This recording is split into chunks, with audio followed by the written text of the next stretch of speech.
Bab 15. Cara yang benar untuk beribadah kepada Allah. Paragraf 1. Pertanyaan: siapa yang bisa memberitahu kita cara beribadah yang benar? Kebanyakan agama mengaku bahwa mereka mengajarkan apa yang benar tentang Allah.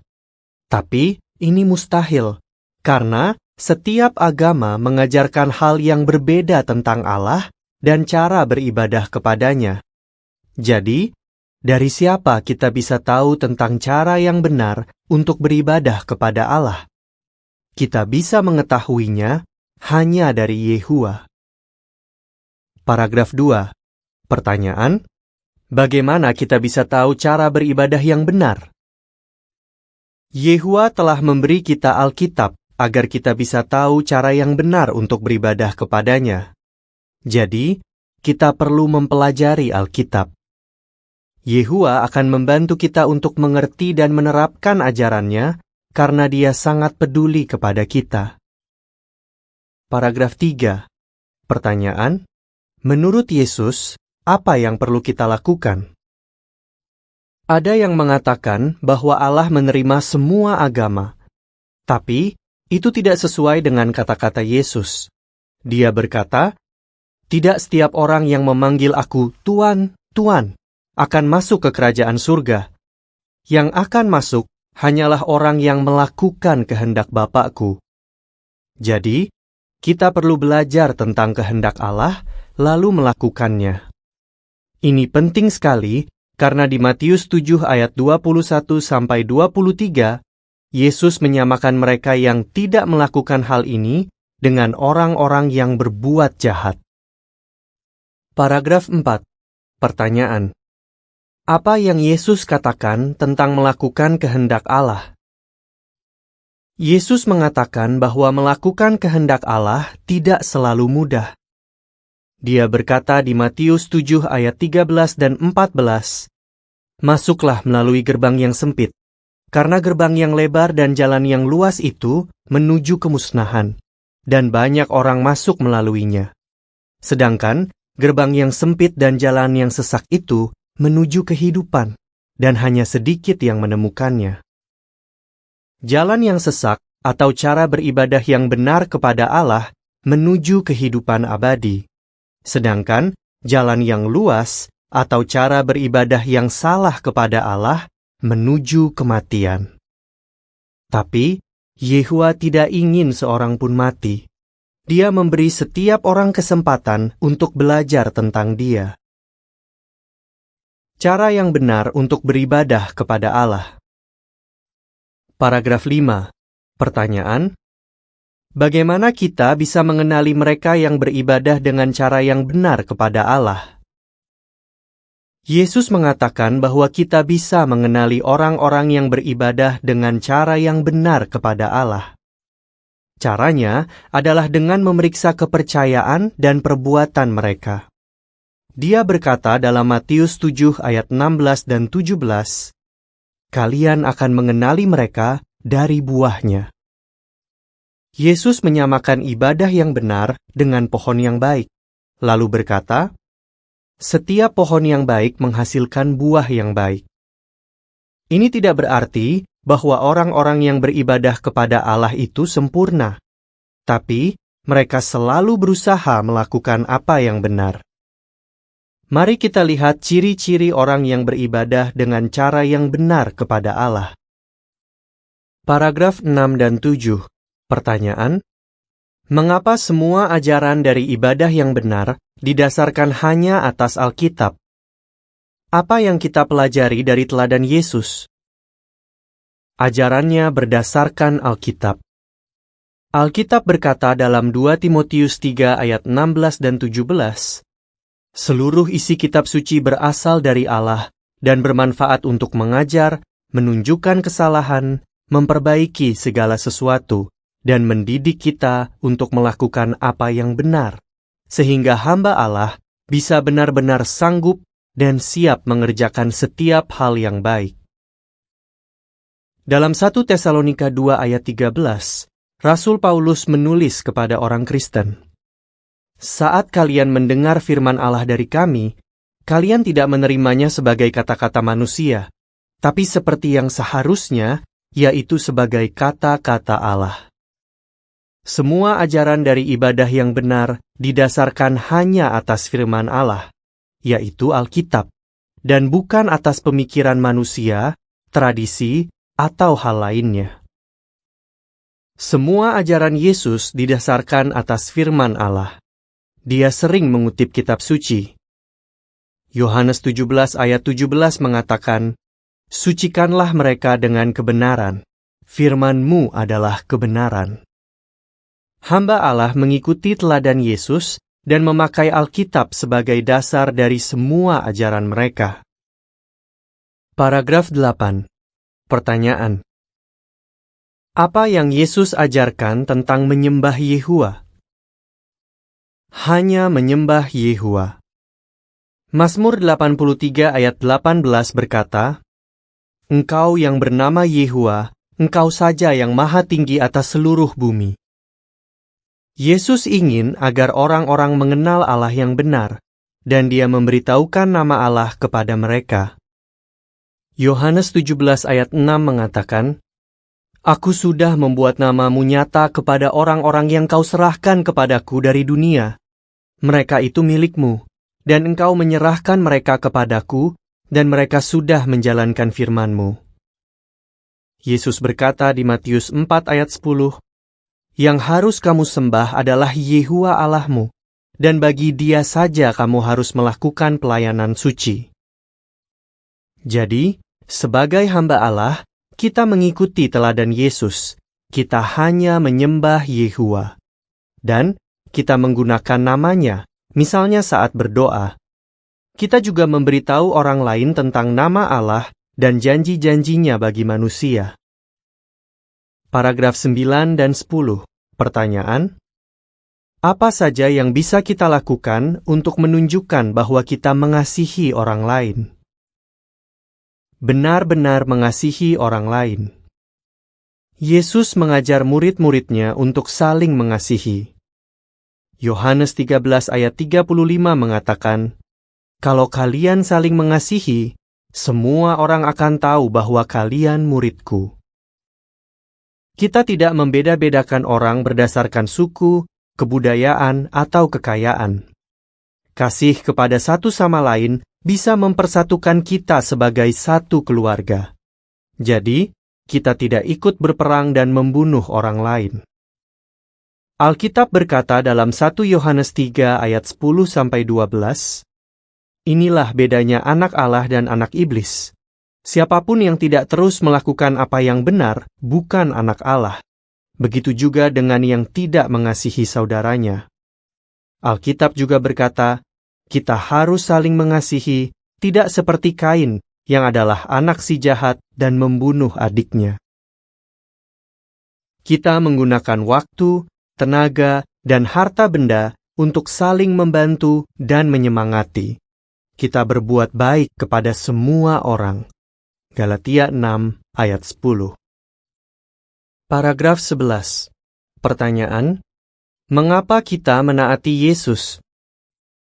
Percaya bahwa keselamatan hanya bisa didapat melalui Yesus Kristus. Alkitab berkata di Kisah 4 ayat 12, "Keselamatan hanya ada melalui Dia, karena tidak ada nama lain yang Allah pilih dari antara manusia di bumi yang akan menyelamatkan kita." Di bab 5, kita sudah belajar bahwa Yehua mengutus Yesus agar Yesus memberikan nyawanya sebagai tebusan bagi manusia yang taat. Yehua telah memilih Yesus untuk memerintah sebagai Raja atas bumi. Itulah sebabnya Alkitab mengatakan bahwa kita harus menaati Yesus jika kita ingin hidup selama-lamanya. Yohanes 3 ayat 36 mengatakan, "Orang yang beriman kepada Putra akan mendapat kehidupan abadi, sedangkan yang tidak taat kepada Putra tidak mendapat kehidupan, tapi merasakan kemarahan Allah untuk seterusnya." Paragraf 12. Pertanyaan. Mengapa kita tidak terlibat dalam politik? Tidak terlibat dalam politik. Yesus tidak terlibat dalam politik. Sewaktu dia diadili, dia mengatakan kepada gubernur Romawi yang bernama Pilatus, "Kerajaan saya bukan bagian dari dunia ini." Yohanes 18 ayat 36 mengatakan, Yesus menjawab, "Kerajaan saya bukan bagian dari dunia ini. Kalau kerajaan saya bagian dari dunia ini, hamba-hamba saya pasti sudah berjuang supaya saya tidak diserahkan kepada orang Yahudi.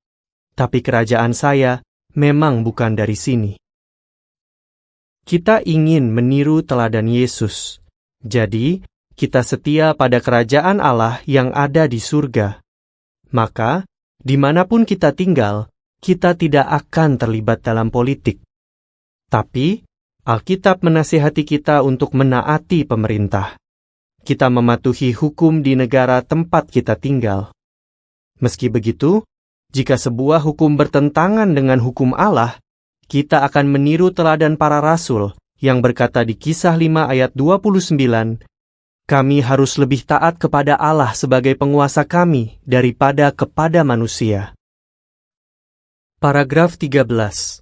Pertanyaan: apa yang bisa kita ceritakan tentang kerajaan Allah? Percaya bahwa kerajaan Allah adalah satu-satunya jalan keluar untuk masalah di dunia ini. Yesus mengatakan bahwa kabar baik tentang kerajaan akan diberitakan di seluruh bumi. Matius 24 ayat 14 mengatakan, "Dan kabar baik tentang kerajaan ini akan diberitakan di seluruh bumi sebagai kesaksian bagi semua bangsa, kemudian akhir itu akan datang." Tidak ada pemerintahan manusia yang bisa menghasilkan kehidupan yang damai dan tanpa masalah. Hanya kerajaan Allah yang bisa melakukan ini. Yesus mengajar kita untuk mendoakan kerajaan Allah. Dia berkata di Matius 6 ayat 10, "Datanglah kerajaanmu, jadilah kehendakmu di bumi seperti di surga." Alkitab mengajarkan bahwa kerajaan Allah akan menghancurkan semua pemerintahan manusia, dan bahwa hanya kerajaan itu yang akan tetap berdiri untuk selamanya. Daniel 2 ayat 44. Paragraf 14. Pertanyaan: menurut Anda, siapa yang beribadah kepada Allah dengan cara yang benar? Setelah mempelajari semua ciri-ciri ini, coba pikirkan. Siapa yang ajarannya berdasarkan Alkitab? Siapa yang menceritakan nama Allah kepada orang lain? Siapa yang benar-benar mengasihi satu sama lain dan percaya bahwa Allah mengutus Yesus untuk menyelamatkan kita? Siapa yang tidak terlibat dalam politik? Siapa yang memberitakan bahwa hanya kerajaan Allah yang bisa menyelesaikan masalah kita? Jawabannya hanya saksi-saksi Yehuwa. Apa yang akan Anda lakukan? Paragraf 15. Pertanyaan: apa yang harus kita lakukan agar Allah menerima ibadah kita? Percaya bahwa Allah itu ada tidaklah cukup.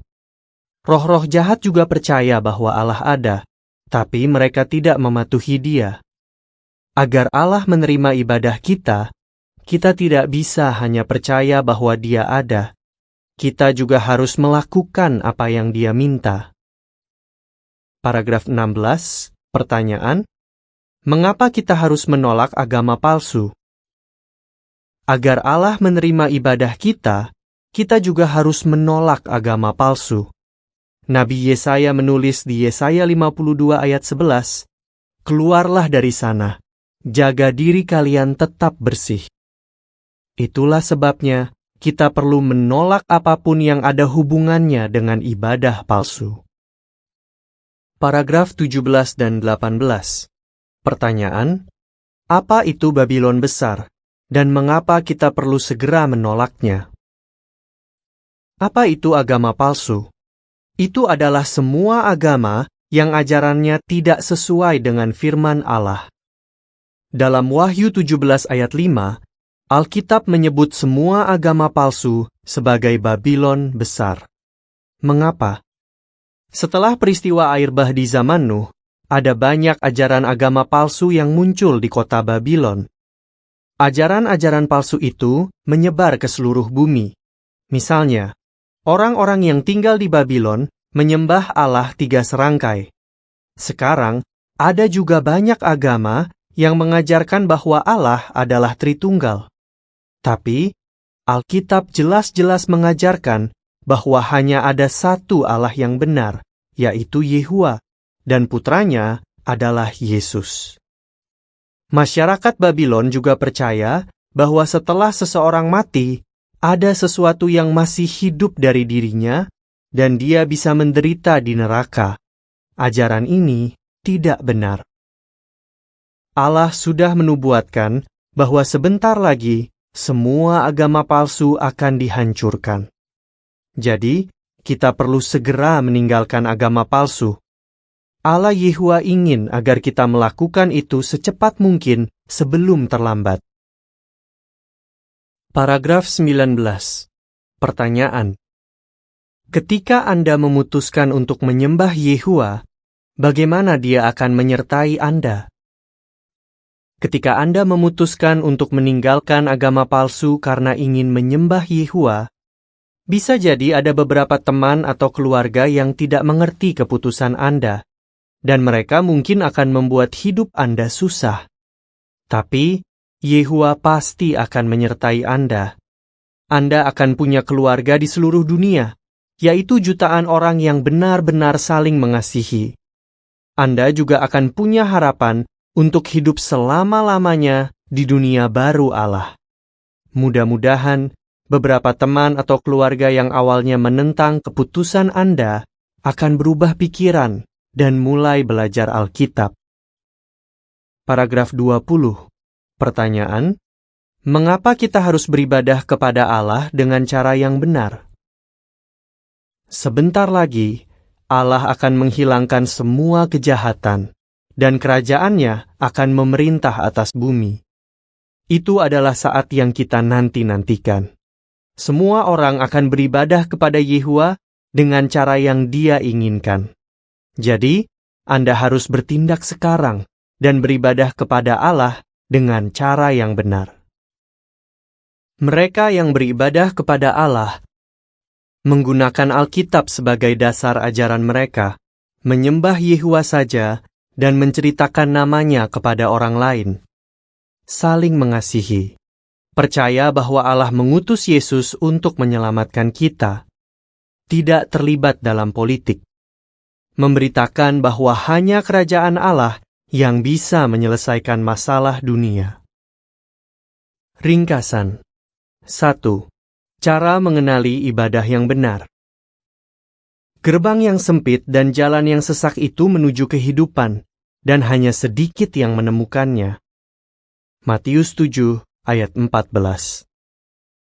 Apa buktinya bahwa tidak semua agama diterima Allah? Matius 7 ayat 21-23. Tidak semua agama melakukan kehendak Allah. Jadi, ada agama yang tidak diterima Allah.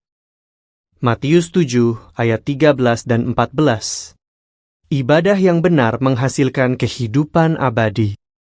Ibadah yang palsu menghasilkan kebinasaan abadi. Matius 7 ayat 16 dan 17. Kita bisa mengenali ibadah yang benar dari buahnya. Kita tidak perlu mempelajari semua agama. Kita hanya perlu mempelajari Alkitab. 2. Cara yang benar untuk beribadah kepada Allah. 1 Tesalonika 2 ayat 13, 2 Timotius 3 ayat 16 dan 17. Percayalah pada Alkitab dan ajarkan itu kepada orang lain. Matius 4 ayat 10, Yohanes 17 ayat 6. Sembahlah Yehuwa dan gunakan namanya. Yohanes 13 ayat 35, kasihilah satu sama lain dengan sungguh-sungguh. Yohanes 3 ayat 36, Kisah 4 ayat 12. Taatilah Yesus. Allah menggunakan Yesus untuk menyelamatkan kita. Yohanes 18 ayat 36, Kisah 5 ayat 29. Jangan terlibat dalam politik. Matius 24 ayat 14, 6 ayat 10. Ajar orang lain bahwa kerajaan Allah adalah satu-satunya jalan keluar untuk masalah kita. 3. Kita perlu bertindak sesuai dengan apa yang kita percayai. Apa yang harus kita lakukan agar Allah menerima ibadah kita? Yakobus 2 ayat 19. Sekadar percaya kepada Allah tidaklah cukup. Kita perlu mengikuti perintahnya yang ada di Alkitab. Yesaya 52 ayat 11, Wahyu 17 ayat 5. Agama palsu atau Babylon besar mengajar orang-orang cara menyembah Allah yang tidak sesuai dengan keinginan Allah. Ajaran agama palsu mencakup Tritunggal, arwah yang terus ada setelah kematian, dan api neraka. Wahyu 18 ayat 4 dan 8. Sebentar lagi, Yehua akan menghancurkan semua agama palsu. Kita perlu menolak apapun yang ada hubungannya dengan ibadah palsu. Markus 10 ayat 28-30. Kita mungkin menghadapi tantangan, tapi Yehua pasti akan menyertai kita.